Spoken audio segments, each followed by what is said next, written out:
उर्दू में खैर मकदम है। आज की खबरें।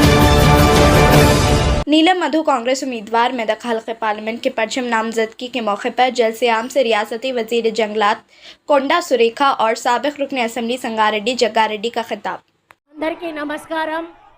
ఈరోజు మెదక్ పార్లమెంట్ అభ్యర్థిగా నీలం మధు గారు పోటీ చేస్తున్న సందర్భంలో ప్రచారానికి వచ్చినటువంటి మన ప్రియతమ నాయకులు ముఖ్యమంత్రి సోదరులు రేవంత్ రెడ్డి గారికి, దామోదర్ రెడ్డి గారికి, శ్రీనివాస్ రెడ్డి గారికి, వేదిక మీద ఉన్నటువంటి పెద్దలందరికీ, గ్రామాల నుంచి విచ్చేసినటువంటి కార్యకర్తలకు, నాయకులకు అందరికీ నా యొక్క హృదయపూర్వక నమస్కారాలు। మరి వచ్చే ఈ మే 13న జరిగేటువంటి ఎన్నికల్లో మన ముదిరాజు బిడ్డ, బీసీ బిడ్డ మరి నీలం మదన్న గెలుపు కోసం ప్రతి ఒక్కరం కూడా కృషి చేయాల్సిన అవసరం ఉన్నది।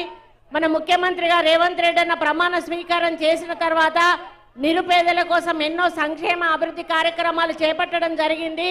కానీ ఇక్కడున్న కేసీఆర్ గారు కానీ, హరీష్ రావు కానీ ఇంకా కాంగ్రెస్ పార్టీ ఏమీ చెయ్యలేదనేటువంటి మాట మాట్లాడుతూ ఉన్నారు। 9.5 సంవత్సరాల కాలంలో మీరు చెయ్యని పనులు కేవలం 4 ఏళ్లలో చేసి చూపించిన ఘనత కాంగ్రెస్ పార్టీది, రేవంత్ రెడ్డి గారిది అని చెప్పి తెలియజేస్తా ఉన్నాను। మీకు అభివృద్ధి గురించి కానీ, సంక్షేమం గురించి కానీ మాట్లాడే నైతిక హక్కు మీకు లేదు అని తెలియజేసుకుంటా ఉన్నాను। ఇక్కడి నుంచి పోటీ చేస్తున్నటువంటి టీఆర్ఎస్ అభ్యర్థి ఎంత దుర్మార్గుడో, దోపిడీదారో, మరి ప్రజలను ఏ విధంగా అన్యాయం చేశాడో మనందరికీ కూడా తెలుసు। మరి ఆయన్ని ఓడించాల్సిన బాధ్యత మనందరి మీద కూడా ఉందని తెలియజేస్తా ఉన్నాను। మరి మోడీ గురించి కూడా ఇక్కడ చెప్పాలి। మరి నల్లధనం 15 లక్షలు వేస్తా అన్నాడు, 15 పైసలు కూడా ఒక్కరి అకౌంట్లో కూడా ఇయ్యలేదు। అదానీ అంబానీలకు కొమ్ము కాస్తూ నిరుపేదల జీవితాలతో ఆడుకున్న మోడీని కూడా గద్దె దింపాల్సిన అవసరం ఉన్నది।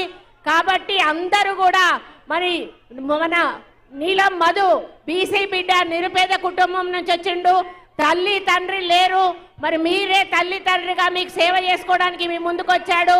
కాబట్టి ఆయనకు చేతి గుర్తు మీద ఓటు వేసి అత్యధిక మెజారిటీతో గెలిపించాలని ఈ ఇన్ఛార్జ్ మినిస్టర్గా మీ అందరినీ కూడా హృదయపూర్వకంగా నమస్కారం చేస్తూ తెలియజేసుకుంటా ఉన్నాను।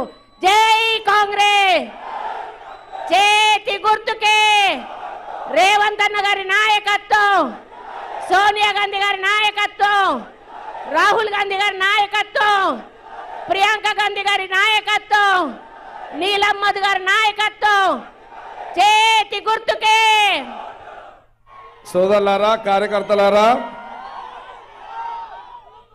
పిసిసి మన రాష్ట్ర ముఖ్యమంత్రి రేవంత్ రెడ్డి గారి నాయకత్వంలో, సోనియా గాంధీ, రాహుల్ గాంధీ గారి నాయకత్వంలో, మరి మన పెద్దలు జిల్లా మన రాష్ట్ర మంత్రివర్యులు దామోదర్ రాజనరసింహ గారు, ఇన్ఛార్జ్ మినిస్టర్ కొండా సురేఖ గారు, వీళ్ళందరి నాయకత్వంలో నీలం మధు మన మెదక్ పార్లమెంట్ అభ్యర్థిగా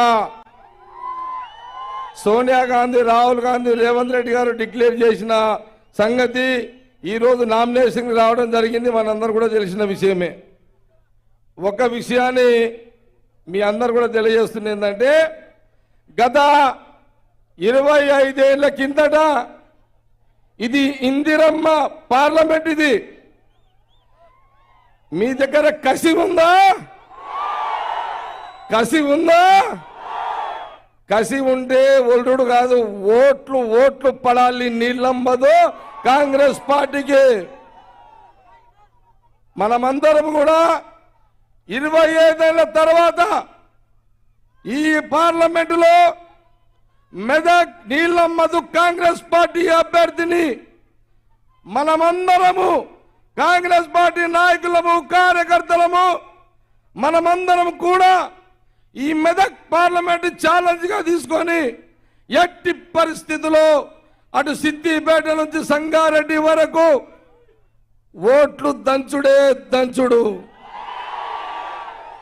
సోదరులారా, 2 పార్టీలు ఎవరు అడ్డం వచ్చినా ఊరుకునేది లేదు, జిమ్మికులు చేసినా ఊరుకునేది లేదు। హుషారుతోటి ఆట ఆడుదాం, అర్థమైందా? నేను ఒకటే చెప్తున్నా, ఏది ఏమైనా 25 ఏళ్ల తర్వాత ఇందిరమ్మ పార్లమెంటు రాహుల్ గాంధీ గారికి మన రాష్ట్ర ముఖ్యమంత్రి రేవంత్ రెడ్డి గారు, ఇటు దామోదర్ గారు, కొండ సురేఖ గారు, హనుమంతరావు గారు, మైనపల్లి గారు, పొంగులేడు శ్రీనివాసరావు గారు,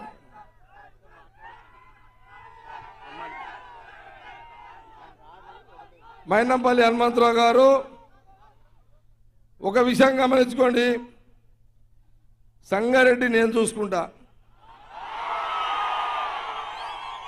మైనంపల్లి హనుమంతరావు గారు మెదక్ చూసుకుంటారు, ఆయన సిద్దిపేట, సరే ఆయన కొడుకు మెదక్ చూస్తాడు, మైనంపల్లి హనుమంతరావు గారు సిద్దిపేట చూస్తాడు.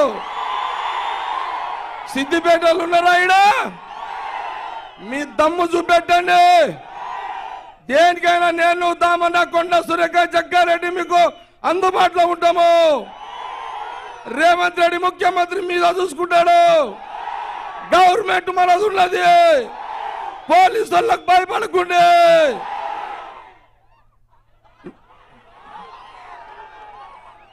నీళ్ళ మధును గెలిపించుకోండి. రైట్.